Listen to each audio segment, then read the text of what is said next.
Okay, without further ado, the last wolf, guys. Let's do this. By Minnie Gray. To Scarlet. Wanted. A wolf, if you see one, tell Red. If you see one, tell Red, okay? Okay. One day, little Red put on her hunting hat and boots, flung her popcorn on her back, packed up her lunchbox with some supplies, and said to her mom, "I'm off to catch a wolf." Guys, now she's off to catch a wolf, setting her backpack and everything, guys. And her name is Little Red. That's alright, thought Red's mom to herself. There hasn't been a wolf around here for at least 100 years. Good luck, Red, she said, and don't be late for tea. Okay, guys, it looks like she's going for a hunt. She's going on a hunt, and her mom is quite careful. But then again, there hasn't been a wolf around for about 100 years. Red went stalking through the forest. She lurked behind a tree and jumped out on a beanbag. Okay, guys, there's a beanbag in the forest. She slithered through the bracken and pounced on a tree stump. Okay, guys, Red wandered deeper into the forest. It grew shadowy and she lost her path. There were wooling noises and grabby twigs. Red started to run. She ran and tripped, but what's this? Some sort of door? She tried the doorknob and knocked and banged, and the door was opened by the last wolf in the land. Now, guys, she's on a mission to find the last wolf, and she's searching everywhere in the forest. Deep down in the forest, she stumbled into a garbage bin. She stumbled into a tree stump. But then again, now there's some kind of door, and someone's answering the door, and it's none other than the last wolf himself.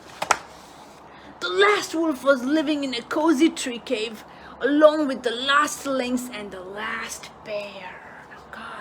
She discovered the secret. She discovered something. Well, deep inside the forest, there's a little home where their friends, they live together. The last wolf, the last lynx, and the last bear.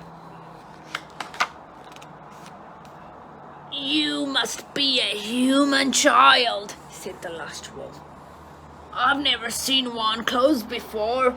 Come in and sit down. You're just in time for some tea."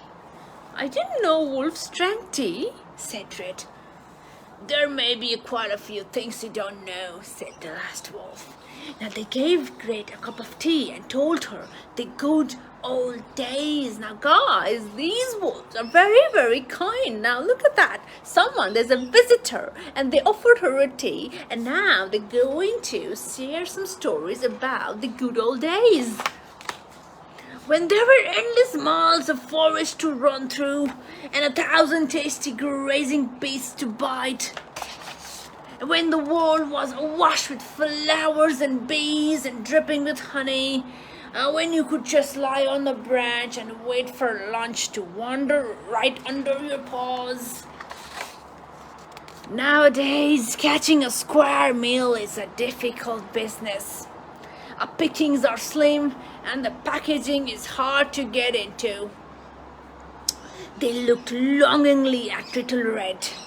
Look at that, guys. Now, Mr. Wolf is sharing his tale. The time has changed. Everything is different, and catching a square meal is a difficult business for them nowadays. My, what a huge hungry eyes you all have. Uh-oh. Guys, they looked longingly at Little Red. Out of her lunchbox, she took, "It's not very fast on his face with this egg," said the wolf. "A hard-boiled egg, a sausage roll, a chicken sandwich, and an apple. It's quite easy to catch this sausage roll," said the bear. The last lynx chased the children's chicken sandwich round and round the cave until it was wounded. The Red ate the apple and wondered how she could help. Now, guys, look at that. She bought some supplies, and there's enough lunch for everybody. And look at that, she's sharing. But it had grown late. "It's getting dark," said Red, "and I need to go. My mom will be starting to miss me." She thought of shadowy white wood that was waiting outside. "I think," said the last wolf, "we'd better walk with you till you find your path." So Little Red, the last wolf, the last bear, and the last lynx wound their way back through the last woods that were left, until they reached the very last tree and the lights of Red's home, and her mom missing her. "Don't forget your lunch box," said the last bear. "Goodbye, you wild things," said Red. "I think I know what you need." But they had already gone. Guys, how sweet of them now. Oh, look at that. I know, but then again, they are so sweet now. I know, Nia. They are so kind. Look at that. They dropped her home, and now she knows what to do. How is she supposed to help them? After dinner, Red's mom found a sign on Red's bedroom door. "Wanted. More trees, please. Some, if you see some, tell Red." "Well, we'll better make some," said Red's mom. "All you need is a seed, some earth, sun, air, and water, and some for a really wonderful tree for about 100 years.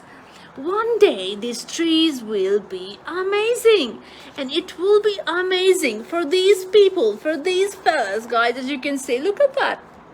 Now Red is wondering, what can I do to help my kind friends? As you can see, the trees are disappearing. They're finding it hard to find their lunch, to catch their lunch. But then again, look at that. That's a 3 tree for each of them. And these will grow to be a beautiful tree in about 100 years.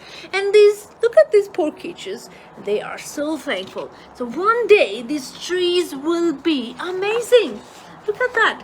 All wild things welcome, and that tree that she planted that the very day, that evening, look at that, it will be bigger, it will be brighter, and it will be spacious to all 3. And what we can do when we plant billions of trees, look at that, there will be home for everybody, as you can see. And then Little Red is on a mission to plant trees so that she could help the last wolf, the last bear, and the last lynx. Guys, this is such an amazing book, mouth-wateringly good, by Minnie Gray.